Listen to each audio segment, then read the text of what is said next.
પછી આપણે ગુરુને ચરણે શીશ નમાવવાનું કે નમવું હોય તો પોતાના ગુરુને નમો તો એ તમને આશીર્વાદ દેશે. કાં નમો તમારા મા બાપને તો એને તમારા ઉપર પ્રેમ હશે ને. આપણા મા બાપને માતાને પિતાને આપણા ઉપર પ્રેમ હોય ને એટલો જગતને ન હોય. આ જો રમણે એમ જરાક પોતરો એક દીકરો જરાક પડી જશે સીધા દોડશે ઠેક મારીને લઈ આવશે. એના ઉપર પ્રેમ છે અને આશીર્વાદ પણ થોડીક સેવા કરશે ને એને એવો કહેશે મારા દીકરા સુખી થાય. સાચું છે ને.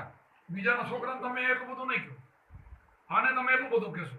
એટલે કાં સેવા કરવી તો સંતોની કરવી અથવા તો કરી તો પોતાના મા બાપની. પ્રથમ કોને સમરી કેને લાગી પાય, પ્રથમ કોને સમરી તો પ્રથમ સમરી કે પોતાના માતા પિતા. ગુરુનો નંબર બીજો આવે બોલો, પછી ગુરુદેવ આવે કે માતા પિતા એ આપણો એટલો એનો ઋણ છે. ગુરુનો બીજો નંબર કેમ આવે કે જો આ દીકરાને કોઈને ઉપદેશ લેવો હોય ને માં કે એના બાપ બે ના પડે એનો પિતા તો લઈ શકે ન લઈ શકે. એ કેમ કરે ને જગતમાં એટલે માતા પિતાનું ઋણ મોટું છે. અમે પણ જ્યાં જઈએ કે અમે બહુ માતા પિતાની સેવાનું બહુ કહીએ. શું કામ? એ સાંભળે તો પાછા રાજી થાય. એના દીકરાને હારે મારે આ તો ભાઈ ગુરુમાં સારા છે, માતા પિતાને પગે લાગવાનું જાય છે ને. કે ઘણા સાધુ હોય ને બીજું બધું કે ગુરુ જ ભગવાન છે, ગુરુને જ પગે લાગવાનું. માતા ઓલે કે તમે માતા પિતાનું કોઈ નામે લેતા નથી, તમે ગુરુને જ ભજવવાનું એટલે માતા પિતાને છોડી દેવાનું.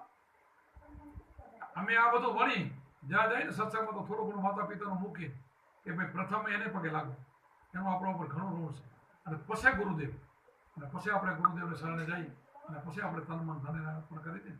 માતા પિતા દુઃખી થતા હોય અને આપણે ગુરુ પણ બેઠાઈ તો ગુરુમાં જેને ના પડશે કે બેટા તું ઉપદેશને લાયક નથી, તું શબ્દને લાયક જ નથી. એમ કે તું ભજન નહીં કરીશ, તને ભજન ઉગશે નહીં.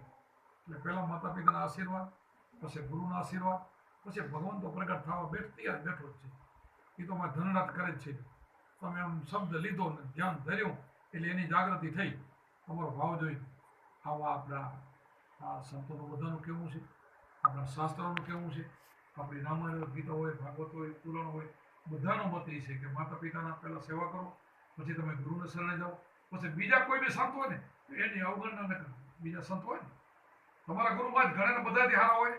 તમારા ગુરુ જેવા સંસારમાં કોઈ તમને લાગતા હોય તો કોઈ બી સાધુ હોય એનું અનાદર ન કરો.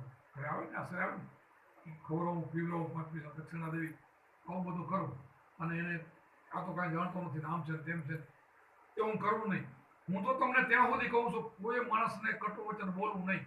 દુઃખ થાય ને આત્માને દુઃખ થાય કોઈ માણસને પણ ન બોલું, કોઈ માણસને દુભાવવું નહીં.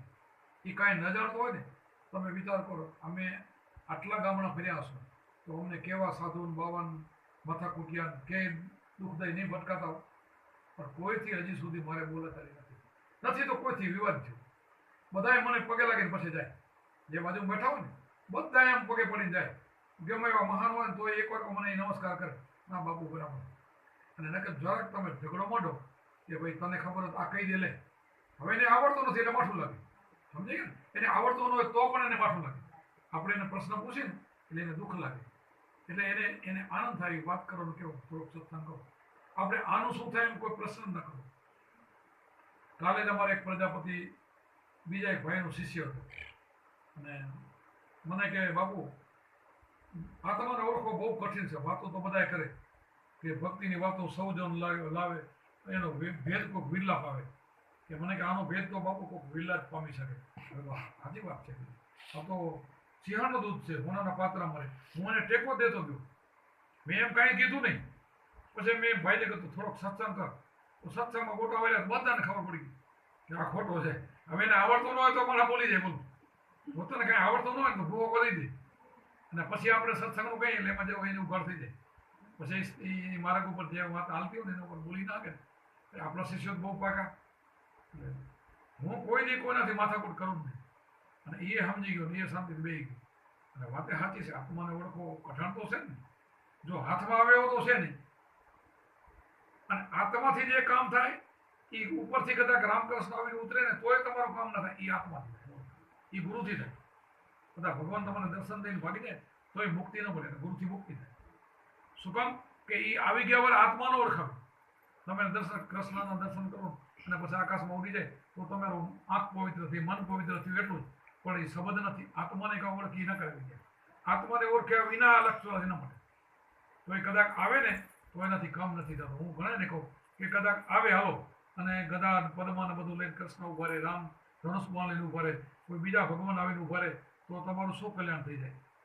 તેથી હજારો માણસો એના ભેરે ફરતા તો કોઈનું કલ્યાણ થયું નથી. જે એના શરણે ગયા એને ઉપદેશ દીધો એનું કામ થયું. આ રામે છે ને આ જેને ઉપદેશ દીધો, હનુમાનજીનો બેડો પાર થઈ ગયો, વિભીષણનો બેડો પાર થઈ ગયો, એમ જે એના ભેરે રહ્યા એને ઉપદેશ દીધો ને એ બધાને કૃષ્ણએ પણ એમને પાંડવોને એને જેને આપણે કહીએ એને મીરાને જેને મળ્યા એને આપણે કુંતા માતા કહો, દ્રૌપદી કહો, અર્જુન કહો, એને બધાને ઉપદેશ આપ્યા. એમ દર્શન કરવાથી કામ નથી થઈ ગયા. એ જેણે ઉપદેશ લીધો દર્શન તો બધાએ કૌરવો નતા કર્યા. એ જ્યારે વળતા હતા ત્યારે ભગવાન દેખાતા હોય ને આમ એ પગે તો લાગતા હોય ને કે આ કૃષ્ણ છે ખબર તો પડતી હોય ને તો એનો કોઈને કલ્યાણ નથી. અને જે ગોપીઓ છે, ઉદ્ધવજી છે, જેણે વિદુરજી બધાએ ઉપદેશ લીધો, ઉપદેશ વાળાનો બેડો પાર થઈ ગયો. બે હોવાથી કામ ન થાય. આમાં તમે આટલા બધા છો, આમાંથી એક પણ વ્યક્તિ ઉપદેશ વગર ગયો તો બાપુનો સત્સંગ સાંભળ્યાથી ઉદ્ધાર ન થાય, મુક્તિ ન થાય.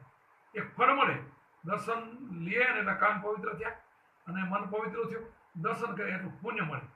પુણ્ય એટલે થોડું ઘણું ફળ મળે, બાકી મુક્તિ નહીં. મુક્તિ તો ઉપદેશથી જ થાય, શબ્દથી જ થાય અને આત્માની ઓળખ થાય તો જ થાય. એટલા માટે આ મહેનત આપણી એટલી છે. અમે તો રોજ ગામ ફરીએ, બસમાં બેસીએ, અમારા ભેરા બસમાં 50 માણસ હોય તો બધાને મુક્તિ થઈ જાય. બસમાં મારા ભેરા બેઠા હોય, મન દેખતા તો હોય ને, એમ બધા સંતો ફરતા હોય, એમ મુક્તિ ન થાય. જેને તો કીધું ધન અમારા આજ બાપ આંગણે ગુરુ પધારે, આંગણે ગુરુ પધારે પછી એને શબ્દ આપે અને પછી એને આશીર્વાદ મળે. એમને લુખા આશીર્વાદથી બહુ કામ ન થાય. પોતે શબ્દ લીધો હોય, ભજન કરે, પછી ગુરુનો આશીર્વાદ નીકળી જાય ને તો એનો બેડો પાર થઈ જાય.